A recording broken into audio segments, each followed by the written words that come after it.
UP TET 2018 प्राथमिक स्तर में बाल विकास एवं शिक्षण विधि में पूछे गए प्रश्नों का हल सहित आपको उत्तर यहाँ पे दिया जा रहा है।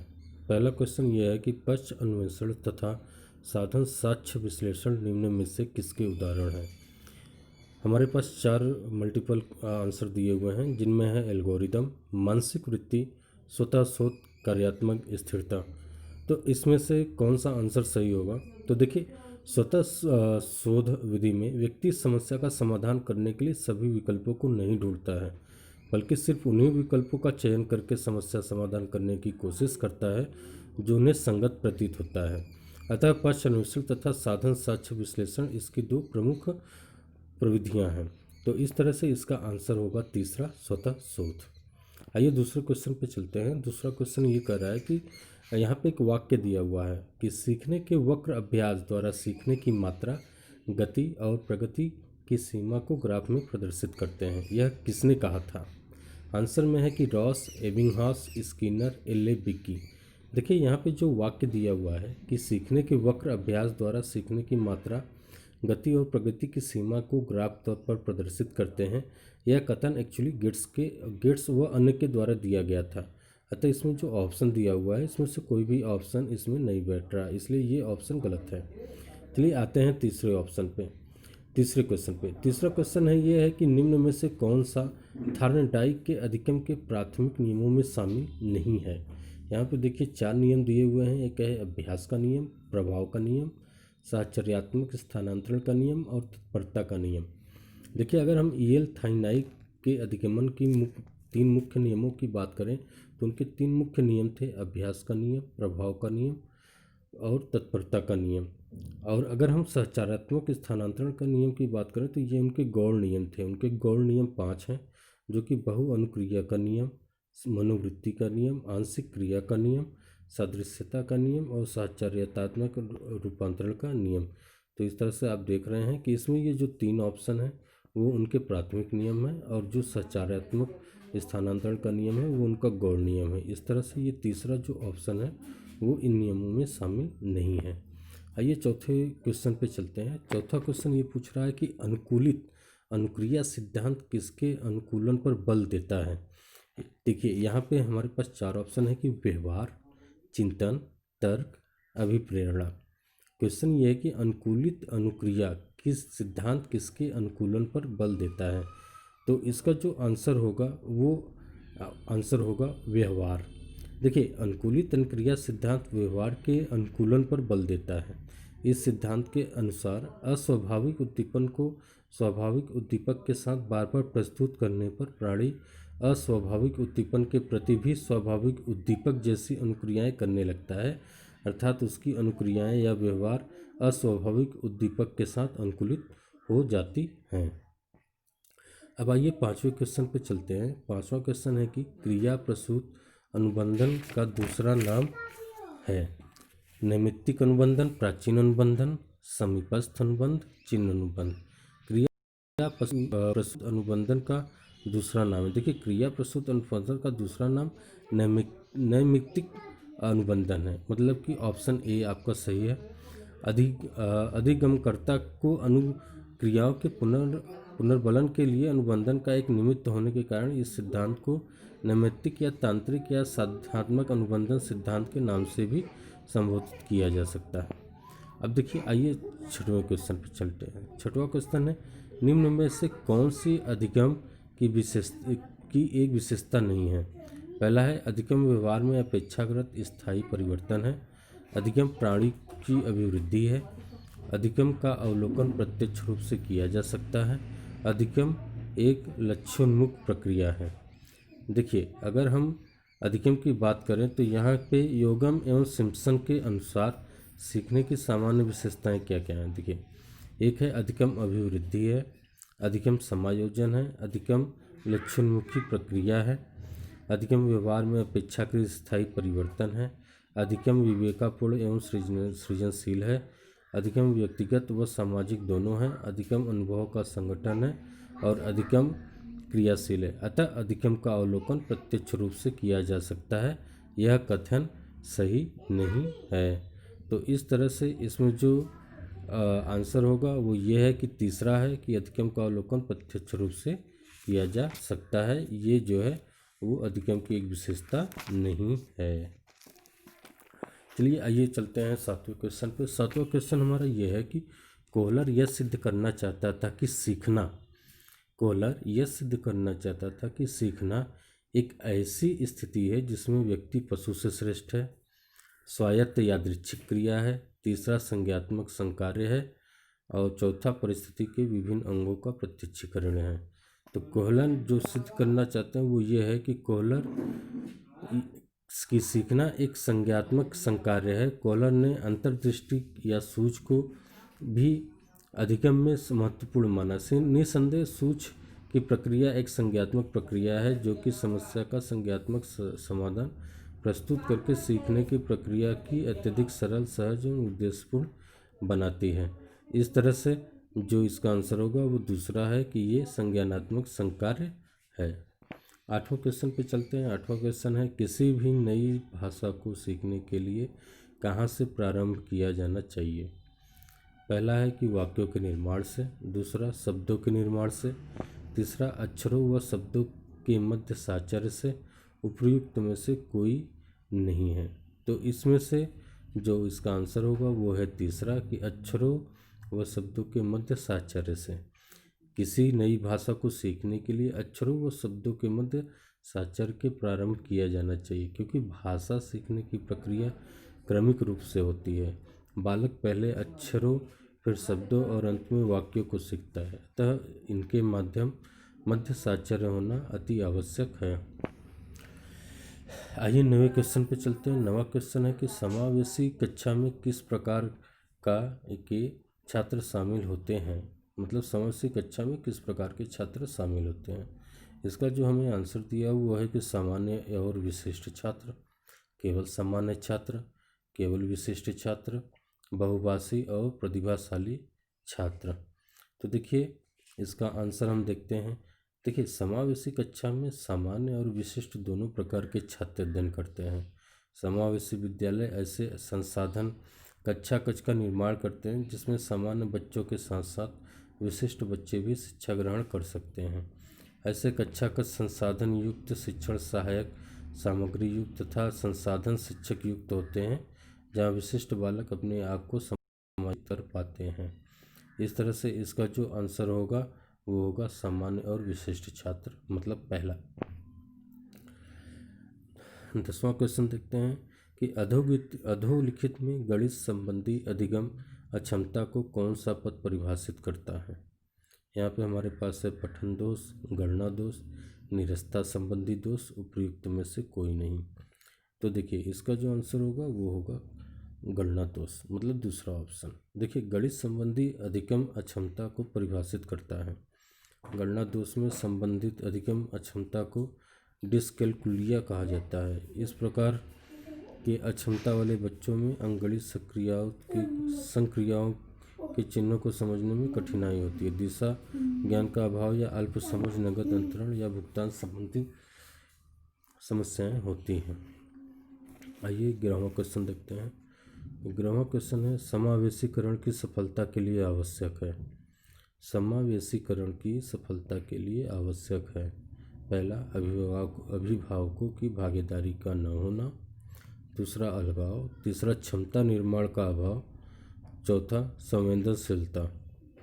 देखिए समावेशीकरण की सफलता के लिए संवेदनशीलता अत्यंत आवश्यक है। यह संवेदनशीलता समाज, समुदाय, परिवार, विद्यालय, शिक्षक तथा अन्य समकक्षी स्तर तक होना चाहिए, ताकि विशिष्ट आवश्यकता वाले बच्चे अपने आप को समाज के अन्य सदस्यों से अलग न समझें तथा समाज में अपने आप को समायोजित कर सकें। तो इस तरह से इसका आंसर होगा चौथा, संवेदनशीलता। आइए 12वें क्वेश्चन पे चलते हैं कि निम्न में से कौन सा संवेग का तत्व नहीं है। निम्न में से कौन सा संवेग का तत्व नहीं है। दैहिक, संज्ञात्मक, व्यवहारात्मक या संवेदी। देखिए संवेदी जो है वो संवेग का तत्व नहीं है, क्योंकि संवेग उत्पन्न होने पर प्राणी में दो स्तर का परिवर्तन दिखाई देते हैं। पहला शारीरिक स्तर पर, दूसरा मानसिक स्तर पर। शारीरिक स्तर पर जल्दी जल्दी सांस लेना, रक्तचाप बढ़ जाना, आवाज़ में परिवर्तन आ जाना, अंग संचालन की गति में परिवर्तन जैसी क्रियाएं होती हैं। जबकि मानसिक स्तर पर विचार प्रक्रिया या तो शिथिल हो जाती है अथवा लुप्तप्राय हो जाती है।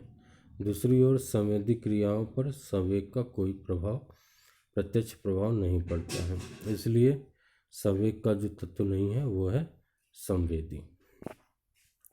आइए 13वें क्वेश्चन पे चलते हैं कि संज्ञानात्मक क्षेत्र का सही क्रम क्या है।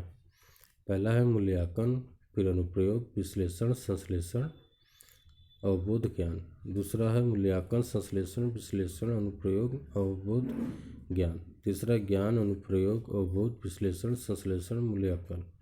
चौथा है ज्ञान, अवबोध, अनुप्रयोग, विश्लेषण, संश्लेषण और मूल्यांकन।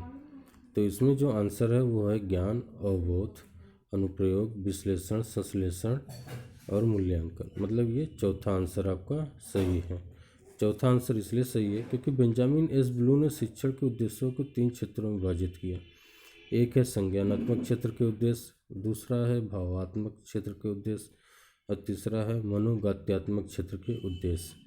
ब्लू ने 1956 में संज्ञानात्मक क्षेत्र के उद्देश्यों को पुनः क्रम से 6 भागों में विभाजित किया था, जो है ज्ञान, अवबोध, तीसरा अनुप्रयोग, विश्लेषण, संश्लेषण, मूल्यांकन। इस तरह से इस 13वें का जो आंसर होगा वो है चौथा। आइए 14वें क्वेश्चन पे चलते हैं कि निम्न में से कौन सा अच्छे शिक्षण की विशेषता नहीं है। निम्न में से कौन सा अच्छे शिक्षण की विशेषता नहीं है।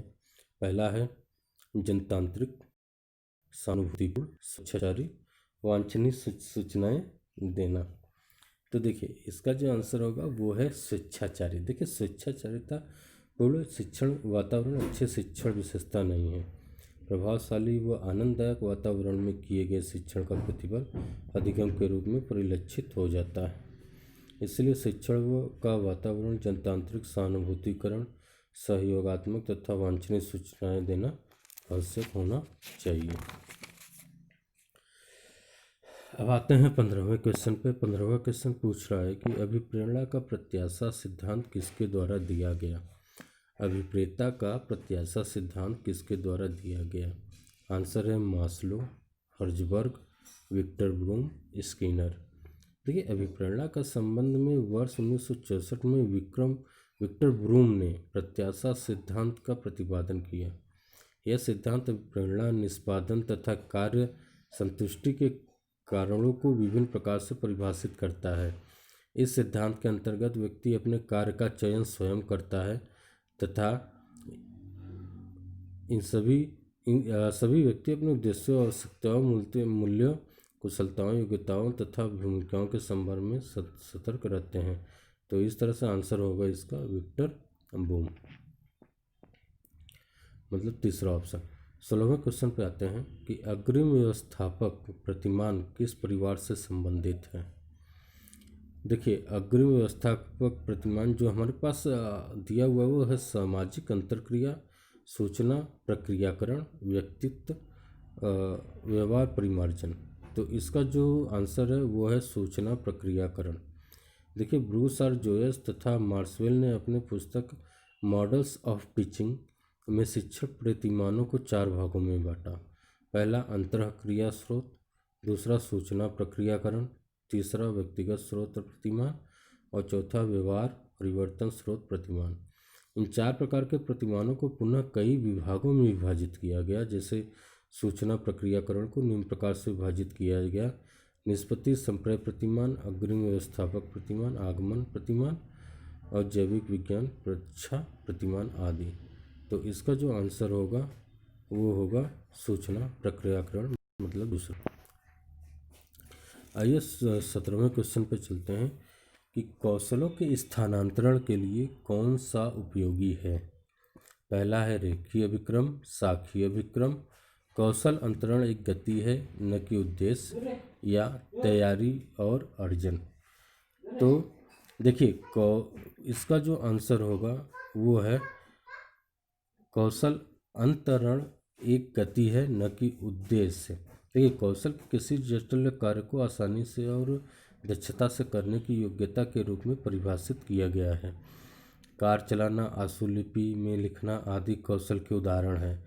कौशल अधिगम गुणात्मक रूप से कई भिन्न चरणों में होकर गुजरता है। एक चरण से दूसरे चरण में संक्रमण कौशल अंतरण कहलाता है। यह कौशल अंतरण उद्देश्य पूर्ण न होकर स्वतः होता है, अर्थात कौशल अंतरण एक प्रकार की यात्रा है, न कि लक्ष्य या उद्देश्य। तो इस तरह से इसका जो आंसर होगा वो तीसरा है, कौशल अंतरण एक गति है, न कि उद्देश्य। आइए 18वें क्वेश्चन पे चलते हैं कि निम्न में से कौन सा शिक्षण का सूत्र नहीं है। अनिश्चित से निश्चित की ओर, दृश्य से अदृश्य की ओर, सरल से कठिन की ओर, निगमन से आगमन की ओर। तो देखिए, हार्वर्ड, स्पेंसर तथा कामेनिशियन ने निम्न प्रकार से शिक्षण के सूत्रों को उल्लेख किया हुआ है। जरा ध्यान से सुनिएगा कि क्या क्या उल्लेख किया है।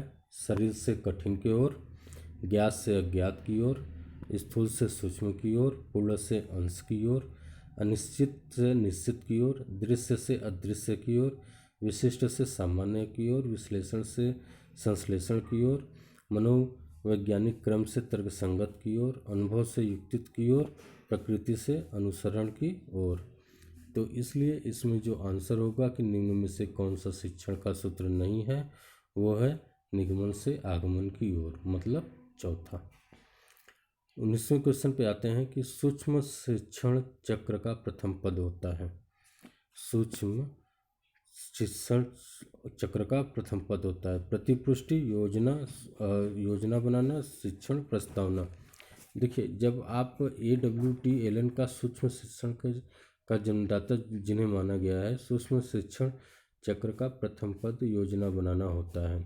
आज जब इसका जो है कि आप सर्कल बनाएंगे तो उसमें आप देखेंगे कि सबसे पहला ऑप्शन आता है योजना बनाना। तो इस तरह से 19 का जो आंसर है वो है योजना बनाना, मतलब दूसरा। अब आते हैं 20वें क्वेश्चन पे कि निम्न में से कौन सा अवबोध स्तर के शिक्षण में शामिल नहीं है। पहला है अनुप्रयोग, दूसरा है तुलना, तीसरा है पृथक्करण और चौथा है अन्वेषण।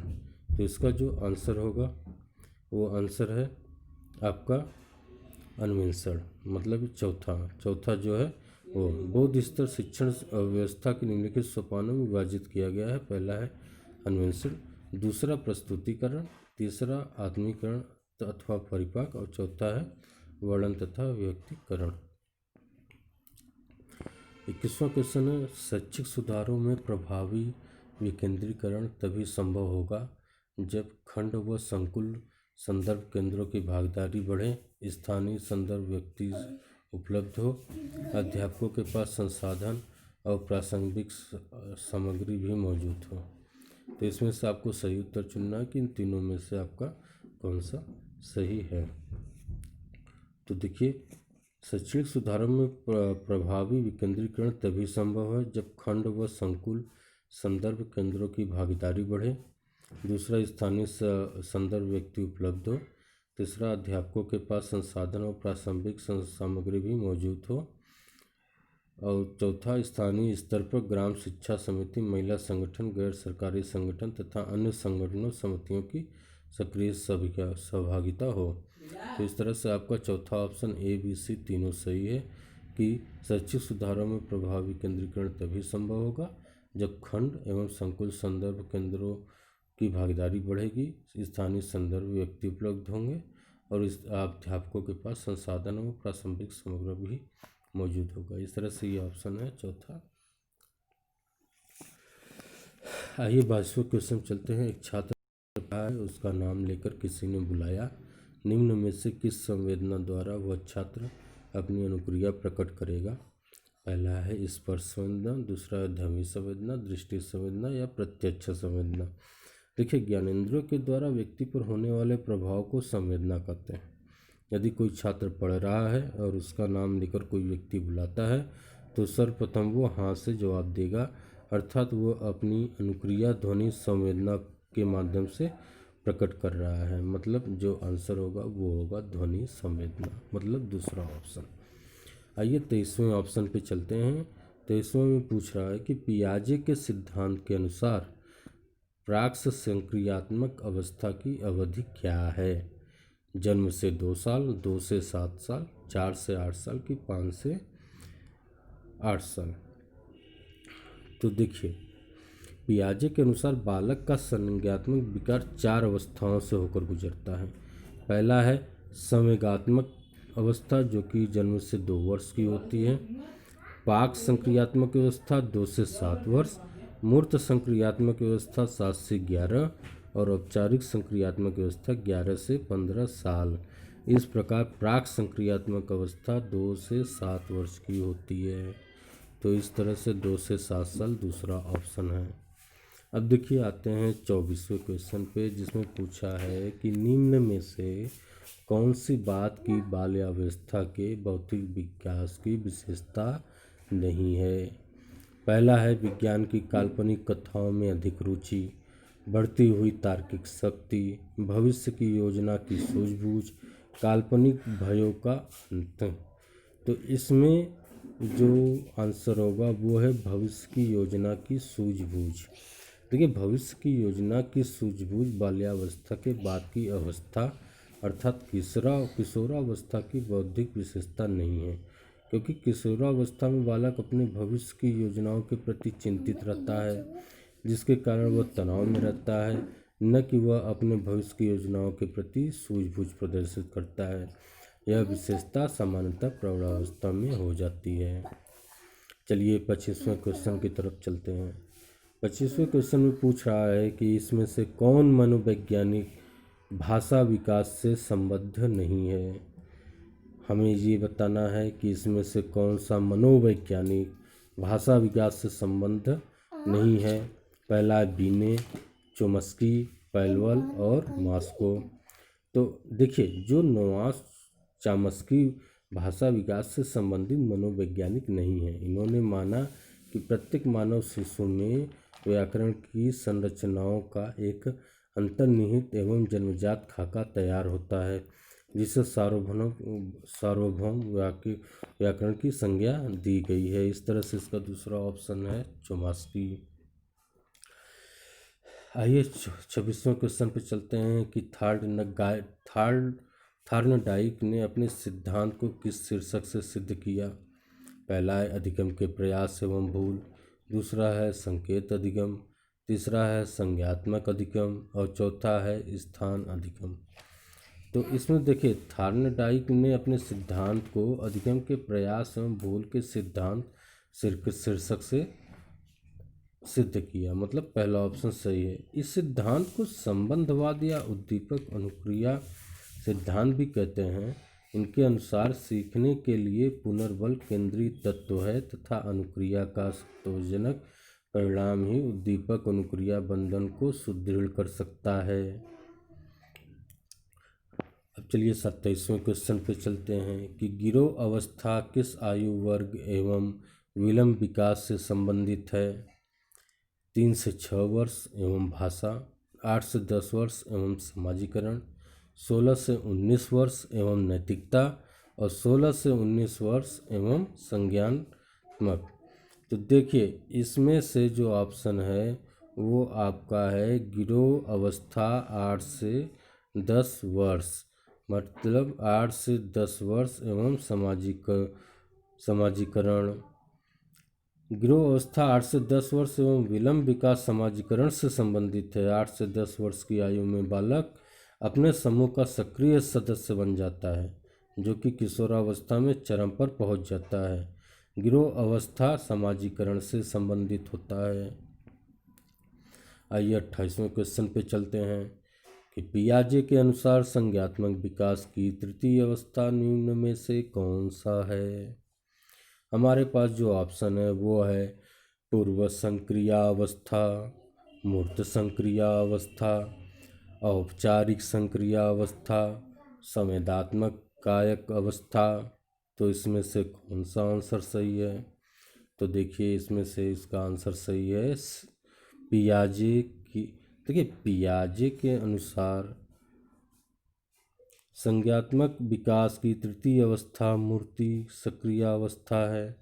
यह अवस्था 7 से 10 वर्ष तक होती है और इस अवस्था में बालक मूर्त वस्तुओं के संबंध में चिंतन प्रारंभ कर देता है। अतः वह वस्तुओं में अंतर व तुलना कर सकता है। तो इस तरह से इसका आंसर होगा मूर्त संक्रिया अवस्था, मतलब 28वां का दूसरा। चलिए 29वें नंबर पे चलते हैं। इसका प्रश्न है, निम्न में से अधिकतम में योगदान देने वाले मनोवैज्ञानिक कारकों में कौन सा शामिल नहीं है? पहला है प्रेरणा, दूसरा है रुचि, तीसरा है अधिगम की इच्छा और चौथा है विषय वस्तु का स्वरूप।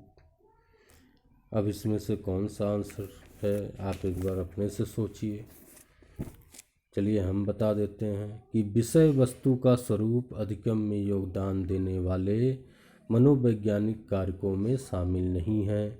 अधिगम की इच्छा, प्रेरणा, रुचि, बुद्धि, अभिवृत्ति, परिपक्वता, व्यक्तित्व आदि अधिगम में योगदान देने वाले मनोवैज्ञानिक कारक हैं। तो इस तरह से इसका जो आंसर होगा वो होगा विषय वस्तु का स्वरूप, मतलब चौथा, विषय वस्तु का स्वरूप। आइए चलते हैं 30वें नंबर की क्वेश्चन में, जो आपके इस खंड का अंतिम क्वेश्चन है। इस खंड के अंतिम क्वेश्चन को बताने से पहले हमारा आपसे निवेदन है कि अगर आपको वीडियो अच्छी लगी हो तो आप इसे लाइक, सब्सक्राइब, बेल आइकन पे टिक करना, और अगर आपका कोई क्वेश्चन है या आप अपनी तरफ से कुछ लिखना चाहते हो तो कमेंट बॉक्स में ज़रूर लिखें, और जहाँ तक हो सके वो आप अपने दोस्तों को इसे शेयर भी करना ना भूलिए। देखिए 30वें क्वेश्चन चलते हैं, जहाँ पे हमें पूछ रहा है कि निम्न में से सामाजिक मूल्य कौन सा है? निम्न में से सामाजिक मूल्य कौन सा है? पहला है प्राथमिक लक्ष्य, दूसरा है मूल प्रकृति, तीसरा है सहायता परक व्यवहार और चौथा है आक्रामकता की आवश्यकता। देखिए जो इसका आंसर है वो है सहायतात्मक व्यवहार, क्योंकि राष्ट्रीय शैक्षिक अनुसंधान एवं प्रशिक्षण परिषद की पुस्तक, जिसे इंग्लिश में document of social, moral and spiritual values of education में कुल 83 नैतिक, सामाजिक एवं आध्यात्मिक सूच मूल्यों पर चर्चा की गई है। प्रमुख सामाजिक तत्व मूल्य इस प्रकार हैं, ध्यान से सुनिएगा। पहला मैत्री भाव, समाजवाद, भाईचारा, टीम भावना, कर्तव्य भावना, सहानुभूति, सहयोग, समाज सेवा, सामाजिक उत्तरदायित्व आदि। तो इसमें से आपका आंसर कौन सा होगा? सहायता परक व्यवहार।